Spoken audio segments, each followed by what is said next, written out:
शादी से पहले भारतीय संस्कृति में पहले लड़की कलावा दाहिने हाथ में और शादी के बाद बाएं हाथ में बांधती है। क्यों? शादी के बाद क्या हो जाती है? पत्नी हो जाती है, बामांगी हो जाती है। एक क्रम आएगा, आसन परिवर्तन होगा। शादी से पहले दाहिने बैठती है और शादी के बाद जब पत्नी होगी, पानी ग्रहण होगा, पानी ग्रहण के बाद आसन परिवर्तन होगा तो बामांगी होगी तो बाएं हाथ में बांधेगी।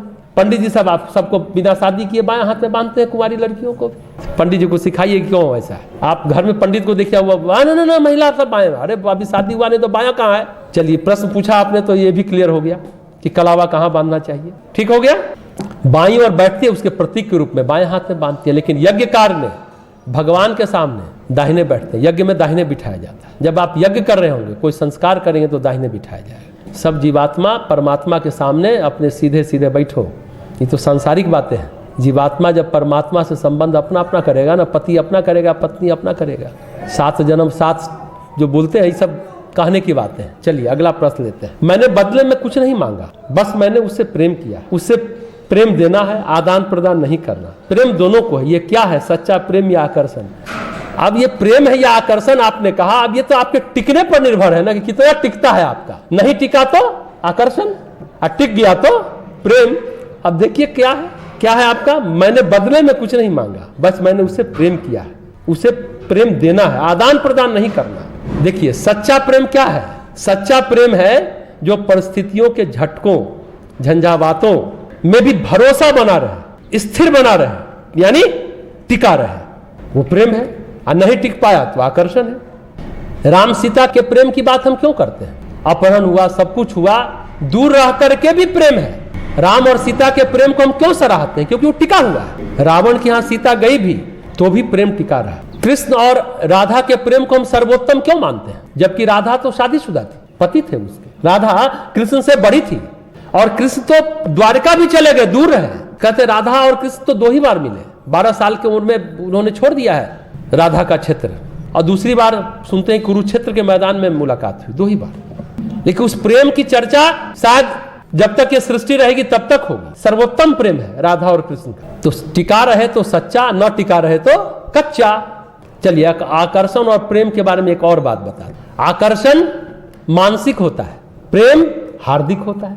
प्रेम हृदय से पैदा होता है, हृदय की गहराई से पैदा होता है। और आकर्षण मन में पैदा होता है, मन के तरंगों से पैदा होता है। और तरंग तो तरंग है, आज है कल नहीं है। तरंग स्थिर होता है क्या? मानसिक तरंग स्थिर रहेगी क्या? तो आकर्षण है। उसी तरह मन तो मन है, कभी किसी पर कभी किसी पर।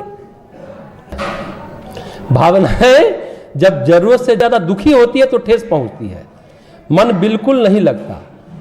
फिर भी मन उनके समक्ष बैठने और बात करने का करता है, जिससे जाने अनजाने में ही भावनाओं को दुखी किया हो। अगर थोड़ी देर के लिए मान लेते कि हम किसी और कारण से दुखी हैं, उनके कारण से नहीं है, तो भी मन उस परिस्थिति में भी उनसे बात करने को करता है। लेकिन कुछ लोग हमारी भावनाओं को समझते नहीं। हम क्या करें? एक बार की बात हो तो सही भी जाए, हमारे साथ तो बार बार ऐसा होता है। प्रश्न बहुत बड़ा है और मुझे लगता है कि आपके पास इसका समाधान है। लो, इसलिए किसी ने कहा ना, प्यार एक दहशत भरी यात्रा है।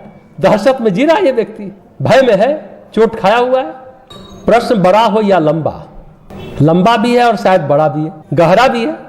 जिस पर बीतता है वही समझता है। हम लोग मजाक उड़ा ले, बात कर ले, मुस्कुरा ले, ये अलग बात है। सच यही है, यही तो संसार है। अभी तो संसार समझा रहे थे ना। क्या है सच? ये है कि आपकी भावनाएं वहां सुकून तलाशती है, लेकिन उनकी भावना कहीं और टिकी होगी तो क्या करिएगा? जबरदस्ती। हमने उस दिन कहा था ना, आपने कहा था मोहब्बत अधूरी रह गई, क्या करें? हमने कहा मोहब्बत करिए, हथियाइए मत। हमने यही कहा था ना आपको। आपकी भावना वहां टिकी है तो आप सुकून तलाश रहे हैं, और उनकी भावना कहीं और टिकी होगी तो आप क्या कर लेंगे? आप जबरदस्ती तो नहीं कर सकते। एक बात ध्यान से समझें, पहला मूल बात, भावनाएं दुखी नहीं करती, आसक्ति दुखी करती है, मोह दुखी करता है। जो तुलसीदास जी की बात बार बार हम कहते हैं, मोह सकल व्याधि कर मूला, तहिते पुनि उपजय बहुसूला। मोह जो है सारे कष्ट कठिनाइयों का जड़ है, सारी बीमारियों का जड़ है। आदि और व्याधि, शारीरिक बीमारी और मानसिक बीमारी का जड़ है। ये प्रेम जो है ना, आदमी को तथाकथित प्रेम तो बहुत अच्छा शब्द है, आसक्ति मोह प्रेम के निचला तल है। हम बोले भावनाओं का निचला तल वासना, बीच का तल प्रेम, सबसे ऊपर का तल भावनाओं का है भक्ति। आप भक्ति करेंगे, प्रेम करेंगे, प्रॉब्लम नहीं है।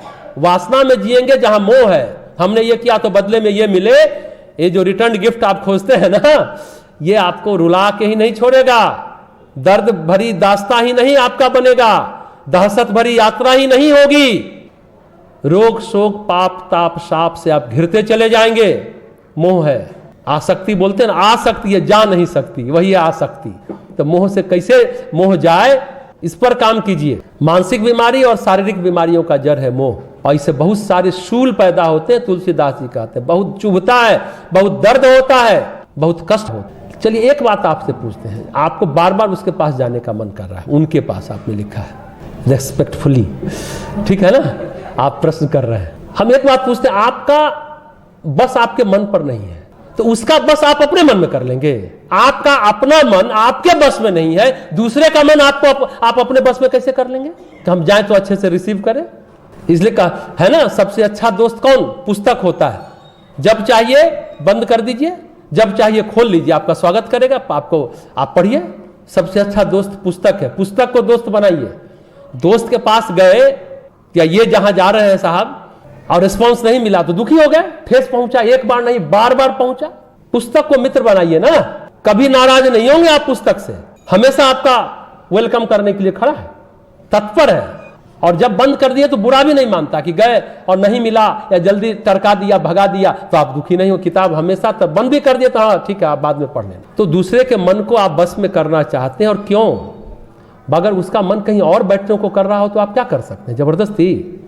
बस विवेक का तकाजा है, समझ बूझ कर सोच समझ कर काम कीजिए। इसलिए किसी के पीछे पड़ना ठीक नहीं है।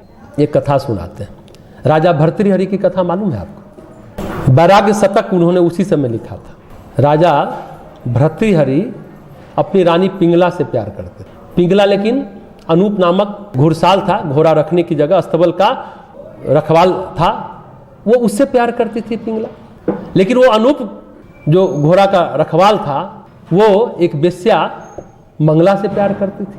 देखिए समझ, सुनते जाइए, कहाँ कहाँ कौन टिका हुआ है, किसका किसका कहाँ ठौर है ठिकाना। लेकिन वो बेश्या जो मंगला थी, वो राजा भर्तृहरि से प्यार करती थी। प्यार की बात कर रहे हैं, सुनते जाइए। एक साधु आया, राजा भर्तृहरि को एक अमृत फल दिया कि आप खाइए राजन, आप खाएंगे अमर होंगे तो राजकाज बढ़िया चलेगा। लेकिन उनको लगा कि कहे ना, प्यार में कुछ देने का मन करता है, अभी पूछा गया ना, ठीक बात है। तो उन्होंने कहा कि अरे हम क्या जिंदा रहे, हम जिससे प्यार करते हैं रानी पिंगला, उसको देते, वो अमर हो जाए, अमृत हो जाए, वो पाले, प्राप्त करके अमर हो जाए। लेकिन पिंगला तो अनूप से प्यार कर रही है। बोले अनूप ठीक रहेगा तो सब कुछ ठीक रहेगा। उसने अनूप को दे दिया। अनूप का तो मन कहीं और टिका हुआ था, बसा हुआ था, उसने मंगला को दे दिया। मंगला को लगा कि हम फल खा के क्या करें, हम तो बेश्या हैं। उसने वो फल वापस राजा भर्तृहरि को दे दिया। दुनिया गोल है ना। अब राजा भर्तृहरि की भ्रांति टूटी, भंग हुआ।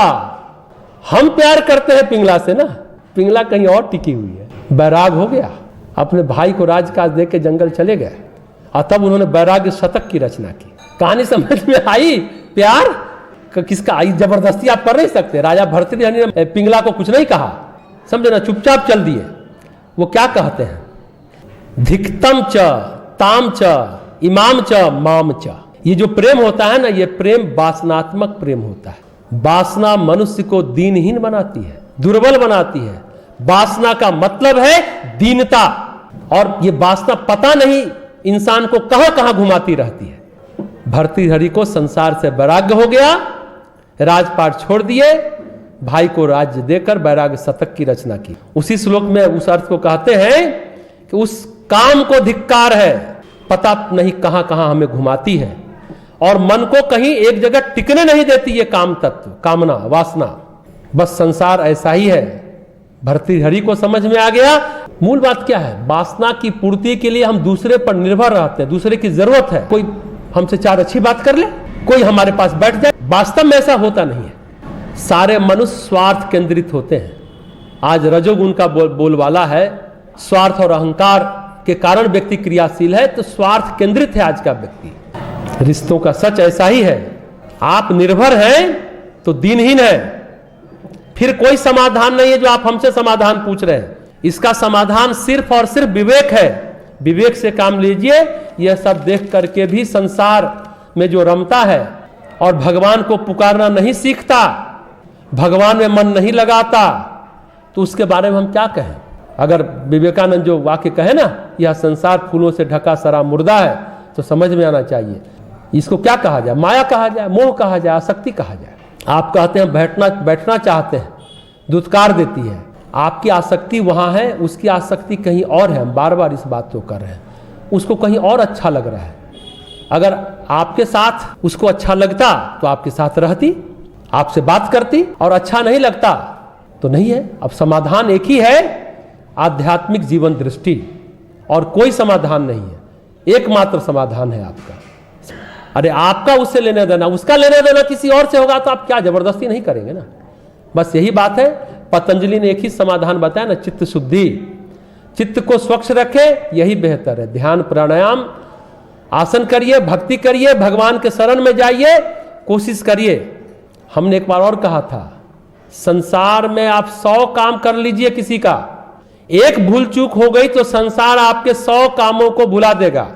परमात्मा की आप 100 बार उपेक्षा कीजिए, एक बार हृदय से पुकार लगाइए, परमात्मा आपको अपना लेगा। यही संसार और परमात्मा में, भगवान में अंतर है। इस बात को हमेशा याद रखिए।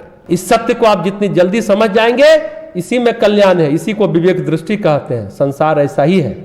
संसार को नमस्कार कर भगवान की ओर उन्मुख होइए। संसार मुखी नहीं, भगवान मुखी बनिए। लेकिन आपके प्रश्न में 2 बार आपने उनका शब्द का प्रयोग किया है, उसका नहीं, उनका। हो सकता है आपसे बड़ी हो सकता है आप उसको बहन भी मान सकते हो, या किसी और रूप में देखते हो। जो बातें हम लोग करें वो न भी हो।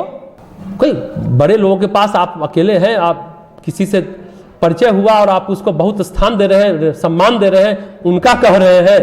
एक सीधा साधा भी एक हो सकता है। आपके प्रश्न से तो ऐसा ही लग रहा है, आपकी परेशानी को नहीं समझ रही है। हो सकता है समझना नहीं चाहती हो, और आप उसको समझाना चाहते हैं, आपके समझाने का महत्व नहीं है। तो फिर हम कहेंगे क्या कहा जाए, संसार है, ये संसार ऐसा ही है। बस सेवा करिए, आप मदद कर रहे हैं, उसकी सेवा करिए, रुकिए मत। थैंक यू वेरी मच के लिए मत रुकिए जो आपको कष्ट हो।